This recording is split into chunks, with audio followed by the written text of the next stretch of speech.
There we go. I'm gonna boot Tom off. We're gonna bring on his lovely better half, which he will not argue about, right, Tracy? He better not. He knows what's good for him, right? That's right. We spend 24 hours a day together. He better not. Woo, good times. Well, hey, we made a mistake with Tom. We didn't make him introduce himself right off the bat because we know each other so well. I'm a pro. So take a second, share with everybody out because we've got a really great international and domestic audience. Who you are, what you do, and your superpower. Wow, wonderful. Well, hello, everyone. Happy National Social Media Day. I have to say, as a ink columnist, so my name is Tracy Hazzard. You will find me online as Tracy Lee Hazzard occasionally, Leigh, because for whatever reason, that's what they do when you become a columnist. They give you a third name, right? And so, so it's like serial killers and columnists have three names. And so anyway, but I do. So it's Tracy Lee Hazzard online, but Tracy Hazzard pretty much everywhere else. And so I have multiple businesses, as you've met my partner, Tom, and we work together. But I have to tell you, I came kicking and screaming to social media. I was an early adopter of LinkedIn, but I refused to be on Facebook until it was finally a class reunion and I really didn't have a choice, so I wasn't going to get to communicate with anyone. Mm-hmm. And so I was not a big fan of it. And so for me to be here going, yay, I can't wait to participate in National Social Media Day, you have no idea. Like, I think there are people who know me who are fainting out there. So, but I have a few businesses and my main business that I do and what I write about is innovation and product design. And that is turned into this world in which we have to go from content to commerce. So in order to sell stuff, we have to talk about stuff. And so it has really risen out of necessity in our business and experimentation and coming to figure out what really works. But no brand today can exist without some kind of content production and some kind of obviously promotion that goes along with it. And if that's on social media, because you're speaking to consumers, if you're speaking to businesses, you might be doing it on LinkedIn. So it doesn't matter where you are, but today, that's where the people are. That's where they're hanging out. So you got to communicate them where they are. So because I'm who I am, and Tom likes to talk, but I like to create pictures, I created a PowerPoint presentation for you. Very nice. So if it's all right, I'm going to share my screen and I'm going to keep talking because I am a talker. But sure. I'm going to share my screen with you and give you a little bit of what I got going on here. So as Tom may have mentioned, Feed Your Brand, that's our podcast about podcasting. My podcast about products, if you're interested, it's called Product Launch Hazards. Like 2 Z's, Hazzard. And so we talk about there all the things that go wrong when you try to launch a product, which isn't all that different from the things that go wrong when you try to launch a service. So there's lots of stuff there. But anyway, we're going to talk about brand casting you and social media planning. So, this is the thing. I think it drives people a little crazy. You get on there and you've got like all these mixed messages about what you have to do, where you have to be. Should I be on Twitter? Should I be on LinkedIn? Should I be on Facebook? It's like everywhere. So, but you do want it to be useful. You want it to get you more. Now, I put more here, get even more of whatever it is you want. Maybe you want more followers. Maybe you want to make more money. Maybe you want more speaking engagements. Maybe you want to sell more books. It doesn't matter what it is. That's obviously your goal. And we'll talk about that in a minute. But you want to stay sane in the process because if you're spending all your time creating social media stuff and not doing your core business, that's crazy, right? That's not sanity. Oop. And I am off. There we go. So as Tom mentioned, it's really hard to be heard, right? There's 80 million, this might even be a little old because this is earlier this year, 80 million YouTube channels, 40 million Facebook pages. 32 million Twitter users. I don't know how many of those are bots, but there's a lot of them out there. 800 million Instagram users. I'm sure that Stephanie updated that because that's probably an old statistic. Because I heard a projection that they're going to hit billions very soon. So, but this is the crazy part. Social conversion is only 1.3%. Why would I do anything to get 1%? That to me, that just is crazy. So it's you're doing all this stuff, right? You're writing content, you're getting assets, you're creating cover, you're creating graphics, you're doing just all kinds of different things. You're figuring out how to syndicate, you're posting stuff, you're learning new tools, right? Every single day. We have stuff like tweetables, right? What's tweetables? Oh, it's in our webpage. Like, these are just all these kinds of things that we're doing. Chatbots, right? All kinds of crazy things. But at the end of the day, if they're not brand casting you, if they're not sending your brand out to the world, right? Sending it out, casting you and getting you a more profitable platform to sell whatever it is that you want to sell. And it might just be you and not a thing. And that's okay. But if it's not doing that, then why are we doing it? And so that's the question I asked myself. So I have some social goals. My social goals. I actually think a whole lot of businesses ask that same question. It's always like, well, I tried social media. It didn't work. It didn't work, right? Well, what did you try though? Well, I tried social media. Well, that's very vague. Let's really break that down and figure out what you exactly tried. But yeah, I totally could see that having such a low conversion rate on that stuff. Right. Yeah. And it's because you don't have a goal in doing it. You're just doing things, right? You're just doing what they say you should do, right? I hate people who tell me I should do something. I just don't do it. Yeah, right. So I got to know why, right? Why do I want to do it? And what are my social goals? And so over time, these are the three that I've discovered, the three major reasons to be posting socially, right? You want to attract people who are searching for something, right? You want to be there. You want to be found, right? When they are looking for something. YouTube is a huge search engine. People are always looking for how to do something, how to find something, how to take something apart, how to put something together, how to cook a recipe, right? There's always searching going on there. So that is a very active place. That's as active as Google is. So we want to be there. You want to have videos. You can even take your audio tracks and make them into these sort of SlideShare kind of things where you're just basically there and it's playing the audio track and it's still on YouTube and it still counts and it's still searchable. So you want to attract the searchers. You want to attract when they're searching because it might be 2 a.m. when they're looking for something and you're not going to be in business. You're not going to be awake. So how can you make sure that you're where they are when they're ready? You want to get engagement. If nobody's talking back to you, even if that's good or bad, right? It doesn't matter. But if they're not engaging with you, if they're not really following you, if they're not going deeper, if they're not then subscribing to your email list, if they're not engaging in some way with you, then maybe something's not right. So we need to do things that are going to enact engagement of some kind. Mm-hmm. And then I have a thing that I call be alive in posting. So I hate Twitter. I tried it for 3 years. Couldn't make it work. It's too short for my format. I obviously talk too much. I obviously like pictures better. It wasn't working for me. But the reality is I didn't want to shut down my Twitter feed and just not be there. Because what if I had someone who that was their preferred method? And that's how the first point of contact. I think they don't expect on Twitter to get engaged with you deeply. They maybe expect to get in an argument with you, but maybe they don't expect to get engaged. But that's their first thing they go to in the morning, and it might be there. But if they were to look me up and not find me alive and posting on Twitter, then I don't have an address, right? I don't exist to them. And so I like to have things where I am alive and posting, where I'm there. And so whatever happens in that alive and posting, if it's not important to me or if it's not getting the most engagement for me, I make that automated. So I have a bot. I absolutely have a bot, tweetables, all of these things that tweet for me. And that way my address isn't empty, right? We don't want to have that. I also have personal goals, right? I want to be original. I want to be different. I want to stand out. That is who I am. That's what I create. That's what I'm about. So that's really important in my personal goals. And I also want to save my own time and stay sane because I have 3 girls.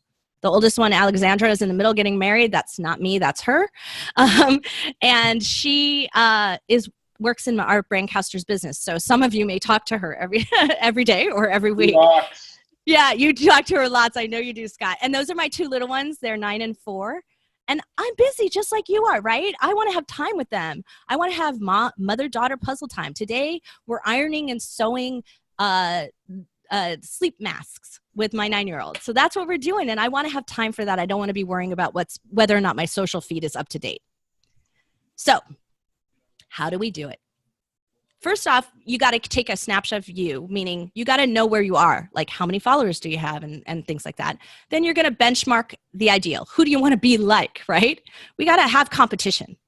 And then we make a plan and we just do it. So this is Brandcasting You. Obviously, we have a plan. We have a system. You only do the two things at the bottom. You speak or you take a video.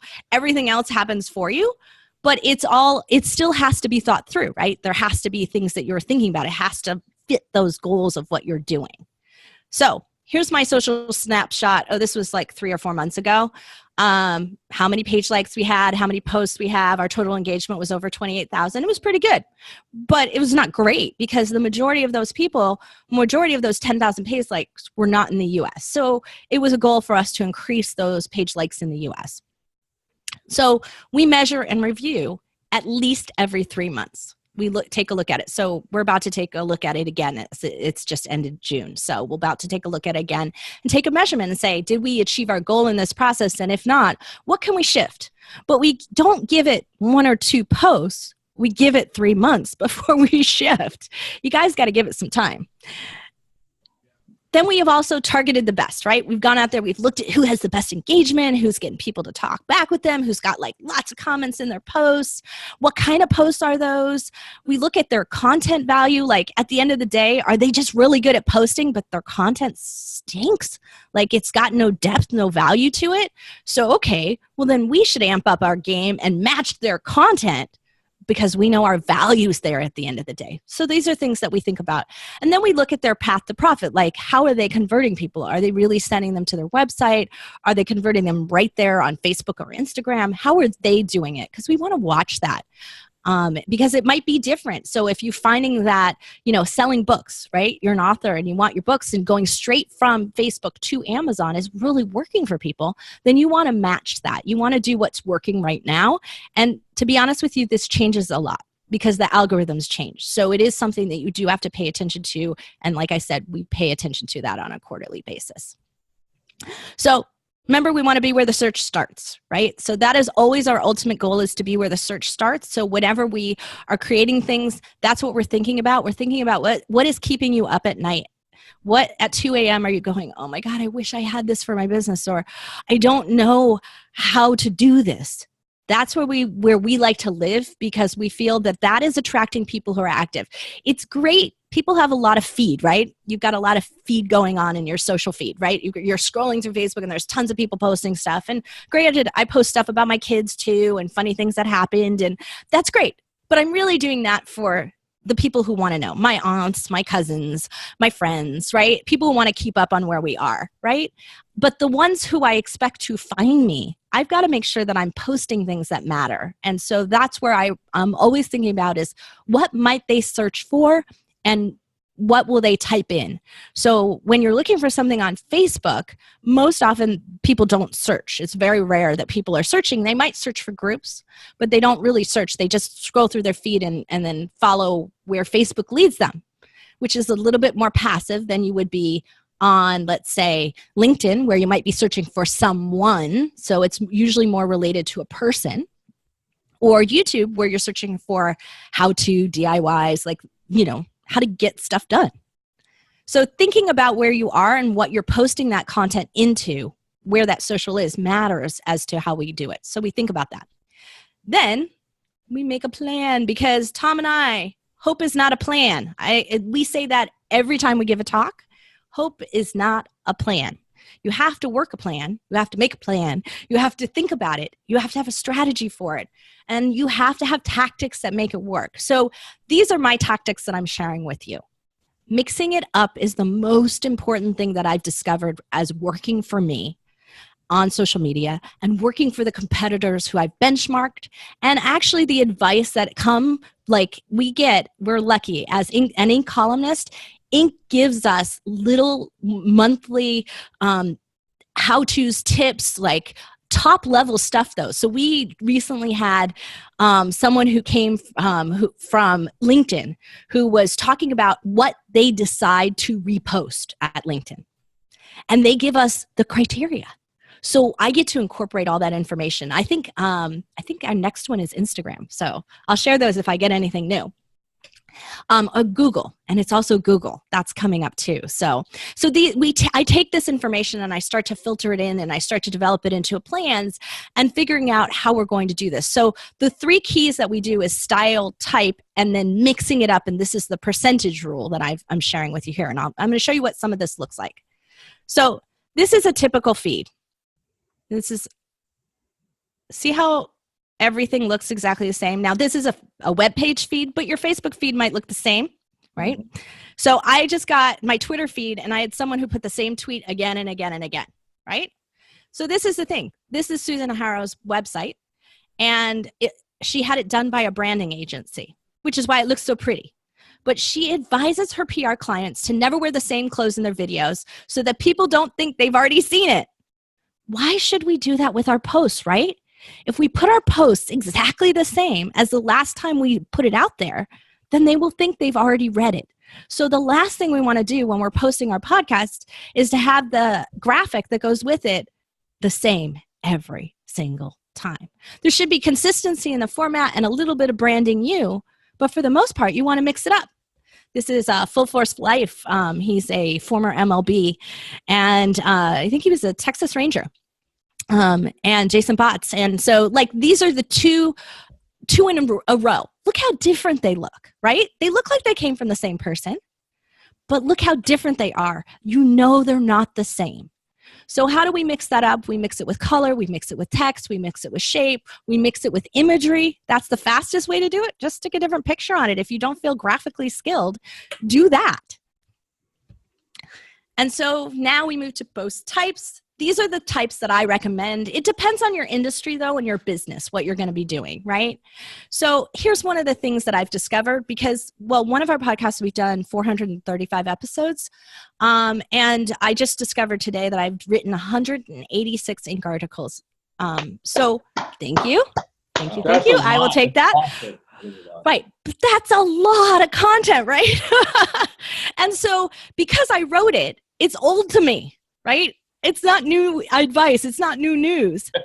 And so I forget that I've got this much stuff, right? So you have to re-put it out because new people just found you, right? I have new followers from this month, this year, who never read the stuff I wrote 2.5 years ago. And some of my good stuff is old, right? Some of the lasting stuff, the stuff that's timeless is there. So we've been putting together a lot of summaries, right? Because we have a podcast on 3D printing, sometimes we'll do the best 3D printers under $300, right? You've seen posts like that. But, you can do the same thing with content, right? The best tactics for launching, whatever. Launching your service, launching a podcast, launching your product, whatever that might be, the best tactics, right? So kind of mixing them up and coming up with what they are. You could also just simply do your top 10, right? Your top 10 podcasts, your top 10 articles, your top 10 pieces of advice. I have my top 10 hazards with a single Z of product launching, right? The top 10 things that go wrong. I give that one all the time and I mix them up because it might be different based on a product category. So the top 10 hazards of launching a beauty product, the top 10 hazards of launching a juvenile product, a toy. So I can mix it up and I can change that up and you can reformat that. If you want to see it done really, really well, summaries, dwell.com, the magazine about interiors and design. Oh my gosh, their summaries are amazing and most of their stuff is 5 years old. That they refer to. So it's not anything new. So this is a great way to get stuff that you forgot about, your videos that never been seen on Facebook but been sitting on YouTube. Summarize them. This is for those of you that do guests and interviews. Where are they now, right? A feature follow-up.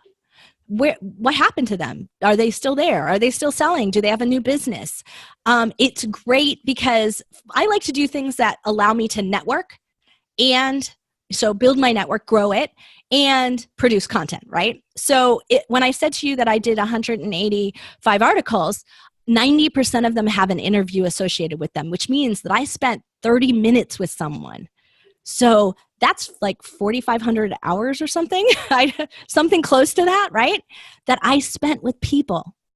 And so I spent 4,500 hours over the last 2.5 years networking and growing my network, providing them value by writing an article about them. If I pick up the phone just to touch base with them and say, hey, what are you doing now? Or send an email, what do you got going on? Even sending them a Facebook message, asking them that, they will tell me and they will be so excited. And then when I share the original article I wrote about them with where they are now, more people are likely to read it again. And so I find a lot of people also don't realize they read it before. They forgot, especially when it's old. I sometimes forget, oh, I wrote that 2 years ago. So it happens all the time. So putting things back up there is a really, really good, important one. I don't know. Did Tom talk ego bait, Scott? No, he didn't actually. He did not. So I invented this. I call it ego bait. So guest influencer quotes and ego bait influencers are kind of the same thing, but just a little twist on it. So I discovered that as I wrote articles, that the more famous the person I interviewed, the worse they were at promoting it. They were terrible at pushing it out to their network. And these are the people who have the biggest followers, right? They have the most opportunity for it to go viral for you. You want them to share it. And I just spent a lot of time writing an article about them and how, I can't go and complain that they didn't share it. So what was I going to do? So I baited them. And so I developed this thing called ego bait, which is where either I wrote something brilliant I said about them, like what I called them. They were the top influencer who, could get you to buy any product anytime. I might say that about them. So I would quote myself and send it to them so that they would share it out like a testimonial. That's called ego bait. If I wanted to do the reverse of that and quote them for having said something brilliant so that their picture is associated in my feed, then I would do a guest influencer quote or an influencer quote in general. And so I would quote them something that they said in the article, and then I would put their picture up and I would put where you could read it. And of course the link would be headed right into the article or right into the podcast. And so we do both of those things nowadays. We mix them up. It just depends on the people. But the really great thing that we did about the ego bait was I took it one step further, was that I sent them an embed code to get them to link to my article on the press page of their website. So whether you're doing a podcast or writing an article about them, it is press for them. It's PR.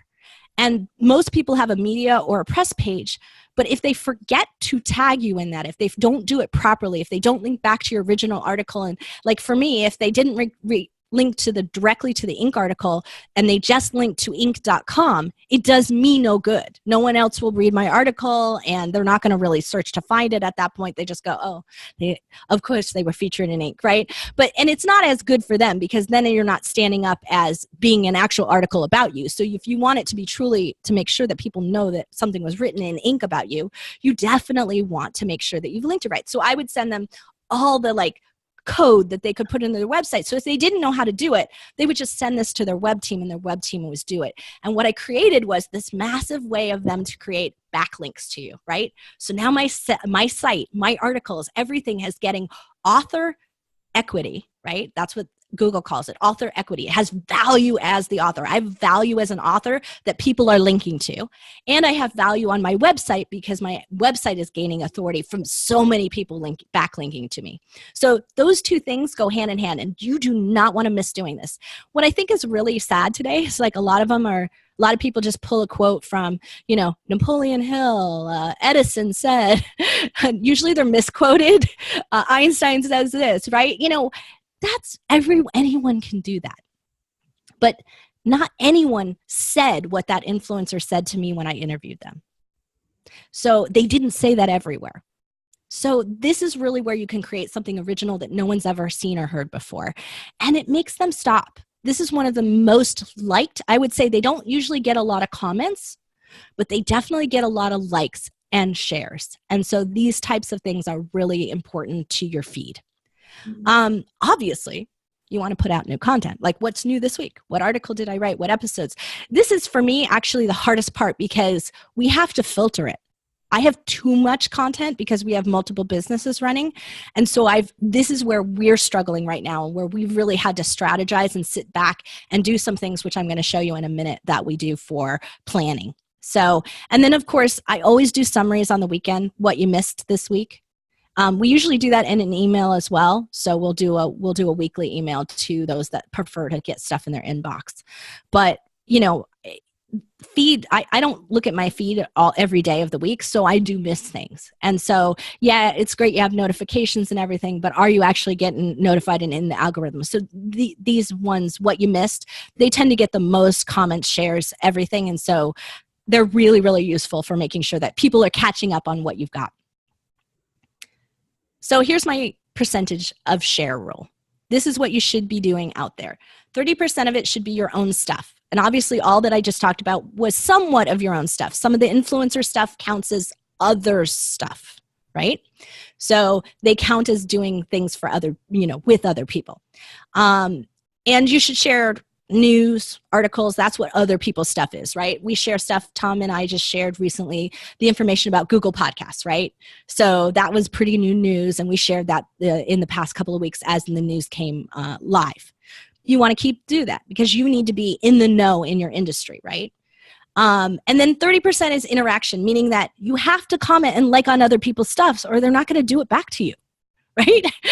So you have to spend time. So that is the one thing that I don't miss doing. So I do it twice a day and I don't do it for more than 10 minutes total. 10 minutes in the morning, I go to Facebook, to LinkedIn, to Pinterest, to Twitter. I do Twitter because I have to for Inc. And I would say Instagram about once a week, not as often. And so, but once a day, I do that in the morning and I share people's stuff. That's what I do in the morning is I reshare people's stuff and like them, that kind of thing. In the evening, I will do it again for 10 minutes, either before I close down for the day or while the girl, if Tom and I aren't eating dinner yet and the girls are eating dinner, or I just put them to bed. So it could be almost 9 o'clock by the time I do it. But at the end of the day, I will spend another 10 minutes actually commenting and reading things that people sent. So sometimes that takes longer than 10 minutes. And it's only if I'm really, really interested in it. For the most part, I click on articles and save them to something I call the Pocket. Get Pocket, if you don't know what that is. I think I show that tool. Here, Get Pocket. That's what it looks like. And I share it to the Pocket. And that way I can go back and read it when I have time. And I do. I read every single day. I read about an hour a day. So it will be random articles. It might not be that I saved an article, I commented on it, like this sounds really interesting. And then I save it to the Pocket and I'll go back and read it. When I go back and read it, I might go back and make another comment again. So I'm always sure to track where it came from. And luckily the Get Pocket can do that for you. So that's really helpful. And then 10% of what we do should be like uniquely you. It could be weird. It could be Stephanie sharing her sweet stuff about the cats she's saving all over the world. Like, totally love that. I love that, right? It's her being her, right? So you need to be uniquely you. It could be really weird stuff. But, for this thing is like, I share some stuff about my kids through this, but usually it's in context of like I see something budding in them. So I it's not just me sharing pictures of my kids. It's me sharing Linnea's doing this because look at her mindset on it. It fascinates me. They might be things like that, and that's because I'm proud to be mom, right? I'm proud of my relationship with my husband. I'm proud that we work together. So sometimes we share weird stuff we do, right? And so it depends on who you are and what you want to do here. But that stuff keeps it real and makes sure that people really know that it's not just a team that does it. And believe me, I have a team who posts this stuff. I'm not doing all this stuff myself, but the uniquely you ones, those are definitely me. The interaction, those are definitely me. So this is the biggest question I get asked, and I'm sure you'll ask it at the end, which how often? Okay, I cannot answer that because it changes all the time. It's channel specific too. Like if you don't post 25 times a day on Twitter, no one's going to see it. And so, it just really depends. I would say though, less is more. If it's LinkedIn, I find it more than twice a day, gets a little too pushy in your feed. Facebook, you can post it as long as it's not like 5 posts in a row. I think you can post more often a day. It depends on how active your followers are. and how active they want you to be. Like, are they looking for you to put information out? So we look at it at times per day and times per week, right? And usually my minimum is 2 times a day, no matter what the social media channel is. It's usually 2 times per day. Instagram, it's only once though. And the type mix, don't forget that mix. And then remember I was talking about scheduling. Here's what our schedule looks like. So you want to see? So this is a sneak peek at mine 3 months ago. So here's the outlet is Facebook, right? The channel. How many times? 2 times a day, 7 days a week. I post on the weekends because, and usually it's me posting on the weekends. It's not usually somebody else, but occasionally there is something, like we're posting today, obviously. But I do it on the weekends because that's when a lot of people are catching up on their feed. And so that's when a lot of people are online. Plus I have a lot of an international following, and a lot of them, it's their Monday on our Sunday. And so I find that Sunday night is one of my biggest active times on LinkedIn, for instance. So this is really where we do it. Now, here's the thing. I have Julianne as my VA who preps all the posts. She puts them into Buffer. She gets them all ready. She might put them into Facebook, schedule the time slots. So I don't have to think about what's the optimum time per day, any of that. She figures that out. She watches it, she measures it, and she changes it all the time. She's figuring that out. She's figuring out which one of these 7 post types to put out on a given day so that we don't end up with 3 ego baits in a row, 2 new share, so that it's all mixed up, so that it gets a lot of variety. She's also making it mixed up between our businesses so that I'm not just posting a product, I'm posting about podcast, product, and 3D printing, and they're all mixed up there as well. So she's doing that. But here's the thing. I never let anything go into my personal Facebook. The Facebook page for my business is different, but I never let anything go into my personal Facebook or my personal LinkedIn that I have not approved first, that I have not reviewed, possibly rewritten. And it's really important to me because I want to make sure that those that are working with me personally, that are following me personally, that have connected to me personally, and not just sort of monitoring my business, that they hear that it's my voice in that. And so she will prep all of it so that the order's right, the things are there. But at the end of the day, I usually go in and rewrite it so it has a little more personal touch. And these are the tools we use. We use Buffer. If you're not familiar with Buffer, it's about $50 a month. Totally worth it because you can schedule out, like Julianne schedules Tom's, mine, all of our Facebook pages, all of our LinkedIn pages, schedules all of those things for us. And there's an opportunity for us to approve them before they go live. Or if it's like Twitter and I don't care, it goes straight to approval, right? So you can do it that way. And I love it because it's just a really simple tool. It's not overly complicated. There are ones where you can monitor other things. Hootsuite, I think, is one. I think it still exists. I found it a lot, just did way more, was more agency focused. And I find Buffer just a little bit more small business focused and a little easier to use. So that's why we like it. The other thing I like is that they do allow you to put feeds. So I can put in there Scott Carson's podcast feed.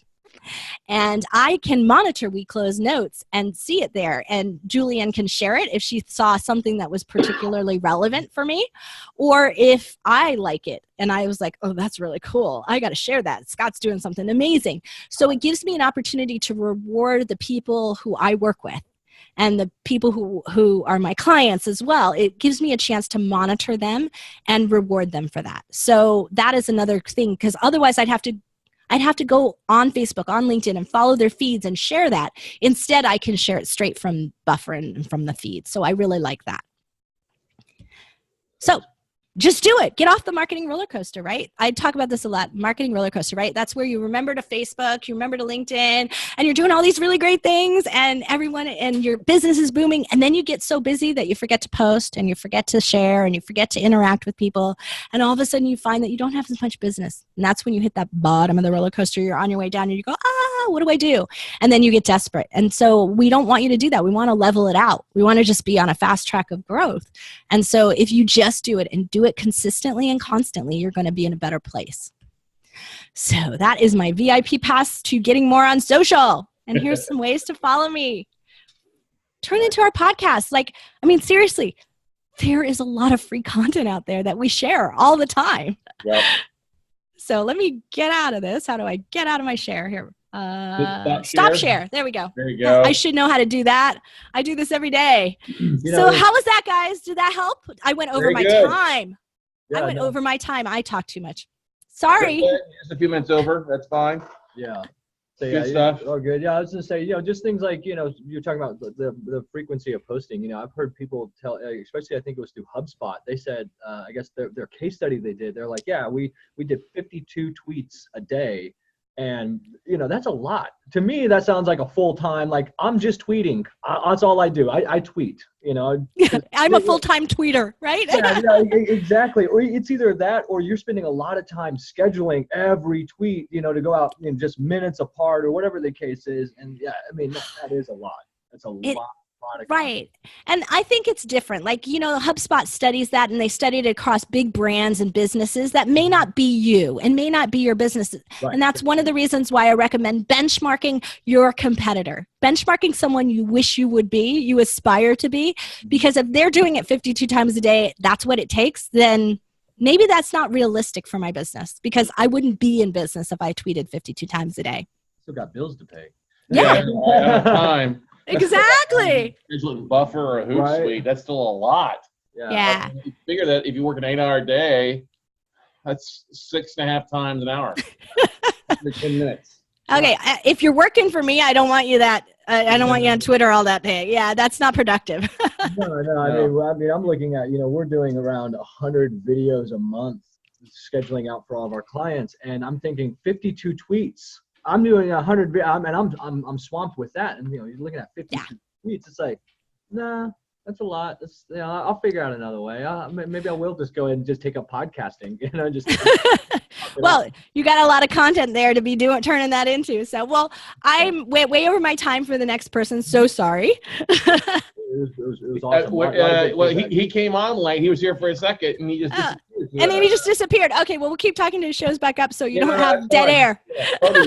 Yeah, totally great. No, but getting everything scheduled in there. There are a lot of different tools, and I think that's what the most important thing is that people hear about all these different tools that can help them on a regular basis. So like y'all use Buffer. Now we're more on the agency side, and we're definitely focused more towards that. So we use, oh, there we go. He's back on. Yeah. So no, you're right. Agency's different, right? Agency's different. And we're a bridge between the two. And so what I gave you today was the tips for how to manage it yourself, even if you do use a team, because I've used a social media agency, and it was a big failure for me because it wasn't personal, because I wasn't giving them enough personal information. So when you're giving them original content, it makes their job easier. So a bridge between the both, and you have to manage that. So, well, thank you all. Happy National Social Media Day. Woo. You guys take care. I'm so amazed. And Scott, you kill it. You amaze me. And this is Linnea. We're doing a great job. Yeah, you guys really. And they're the ones that actually got this thing rock and rolling a year ago. So I'm very honored to be here with them, and that they're crazy enough to run with this idea just like I am. So. Well, good. Well, enjoy, and I look forward to hearing more today. Thanks so much. Tracy. Thanks. Awesome. All right.